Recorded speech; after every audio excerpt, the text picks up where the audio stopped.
Bismillahirrahmanirrahim. Assalamualaikum warahmatullahi wabarakatuh. Waalaikumsalam warahmatullahi wabarakatuh. Innal hamdalillah nahmaduhu wa nasta'inuhu wa nastaghfiruh wa na'udzu billahi min shururi anfusina wa min sayyiati a'malina.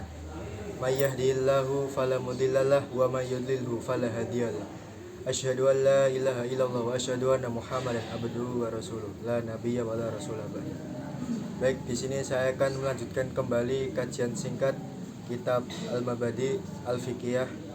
Jika kemarin membahas tentang hal-hal yang membatalkan wudu, kita lanjut pada soal yang selanjutnya.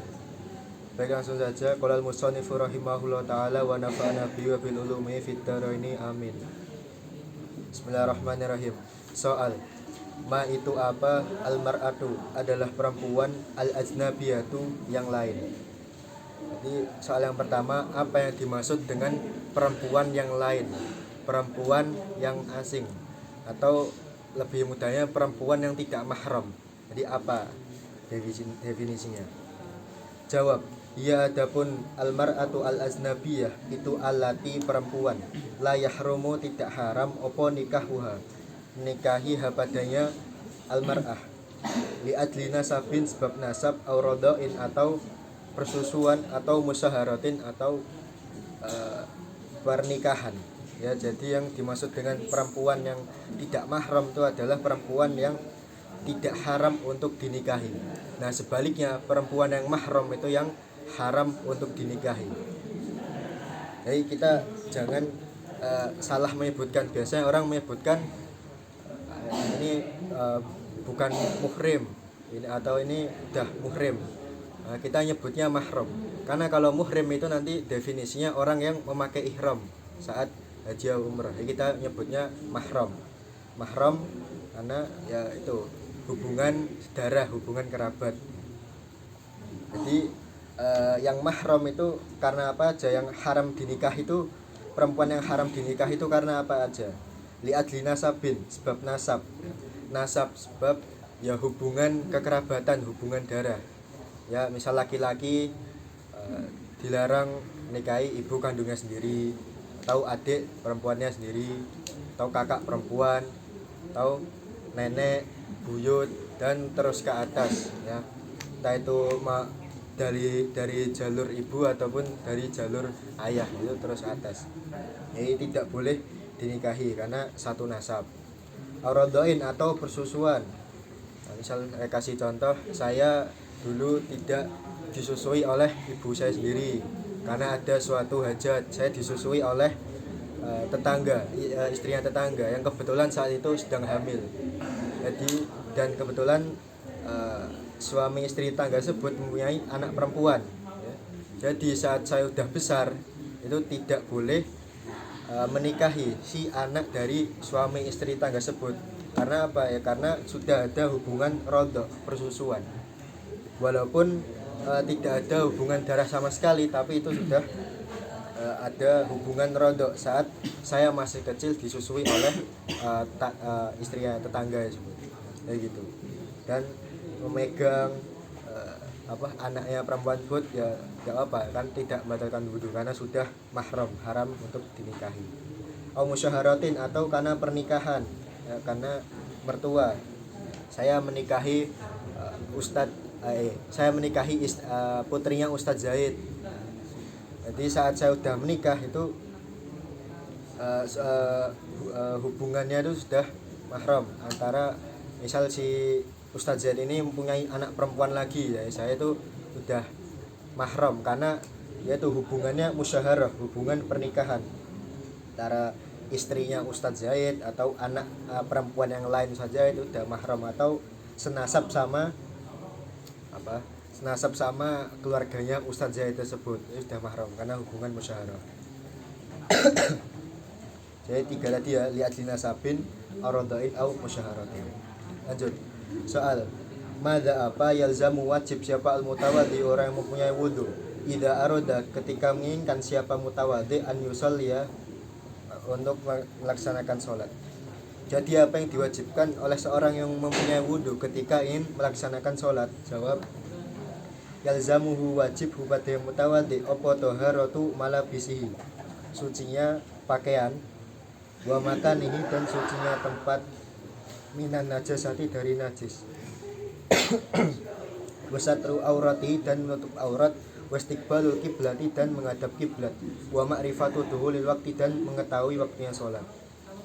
Jadi yang diwajibkan oleh seorang mempunyai wudhu, kita ingin melaksanakan sholat itu sucinya pakaian ya, sucinya pakaian. Jadi kita sebelum sholat kita harus memperhatikan dulu pakaian yang kita untuk gunakan sholat, sarung, baju koko atau kopiahnya itu jangan sampai terkena najis. Kita harus meyakini kalau tadi misal di jalan itu terkena najis atau enggak. Nah, kita harus meyakini dulu sebelum itu kita melaksanakan sholat.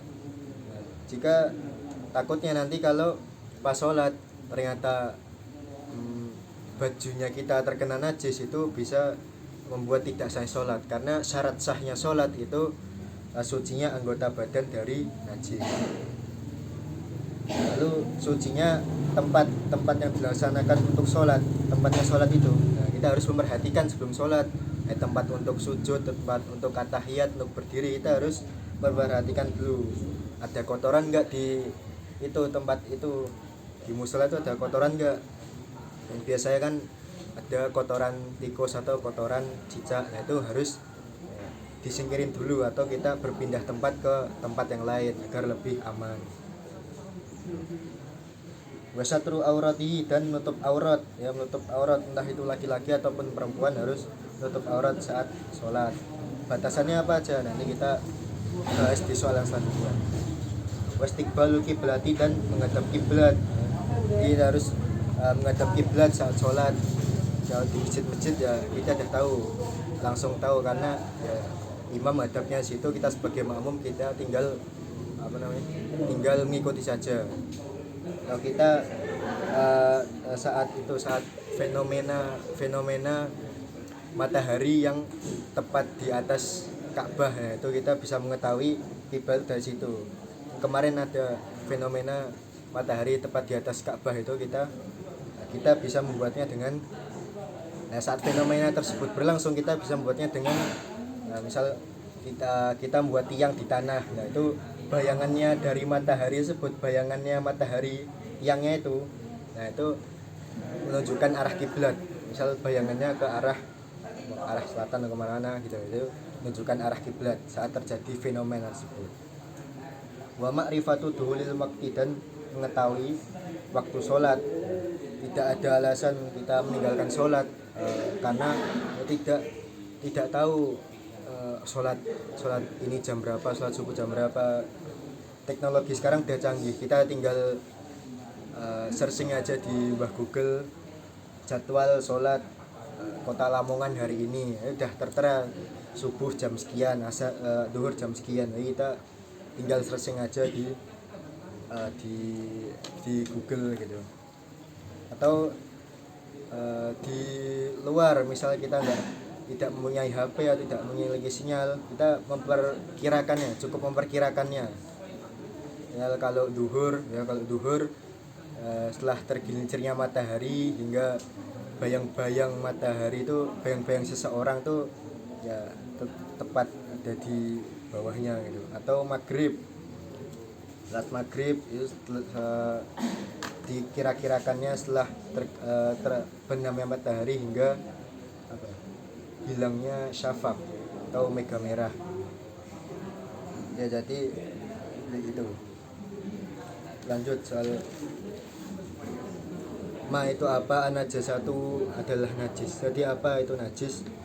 Jawab, iya. Adapun najis itu ada mudarah, wal qaihu dan nanah, wal qau'u dan muntah, wal hamru dan khamar, wal kalbu dan anjing, wal khinziru dan babi, wal baulu dan kencing, wal ghaid dan tinja, wal raithu dan kotoran hewan.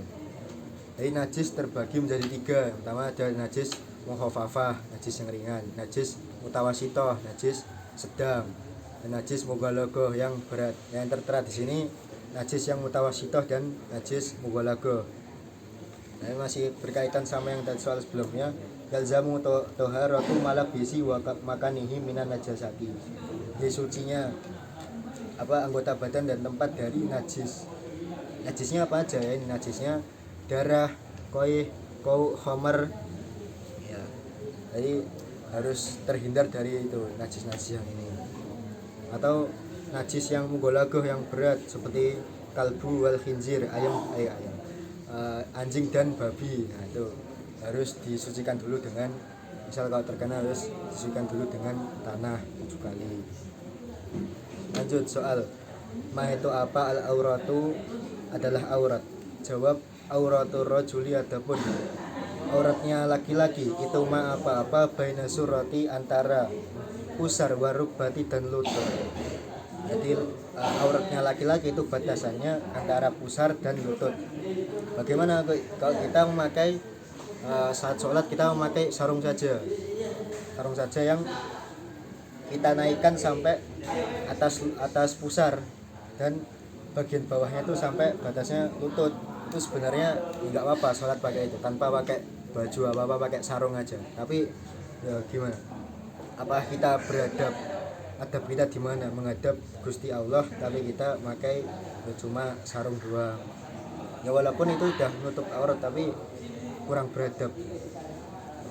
Sedangkan di lemari kita masih memiliki pakaian yang layak untuk dipakai. Dan kemarin ada konten kreator yang dihujat sama netizen, sholat Jumat pakai sarung dan pakai singlet gini. Itu gimana itu?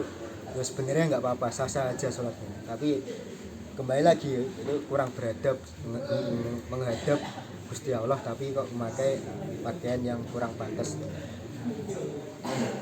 Wa auratul mar'ati, adapun auratnya perempuan itu jami'u badaniha, seluruh badannya perempuan, ilal wajha, kecuali wajah, wal kafaini dan telapak tangan. Jadi auratnya perempuan itu seluruh tubuh kecuali wajah dan telapak tangan. Ya. Telapak kaki berarti juga termasuk aurat. Jadi diperhatikan juga kalau seorang perempuan yang ingin ke jajan warung depan itu harus memakai, kalau bisa memakai kaos kaki, karena itu termasuk aurat. Oke. Wallahu a'lam bishawab. Mungkin ini aja yang bisa saya sampaikan, kurang lebih mohon maaf. Wasssalamualaikum warahmatullahi wabarakatuh.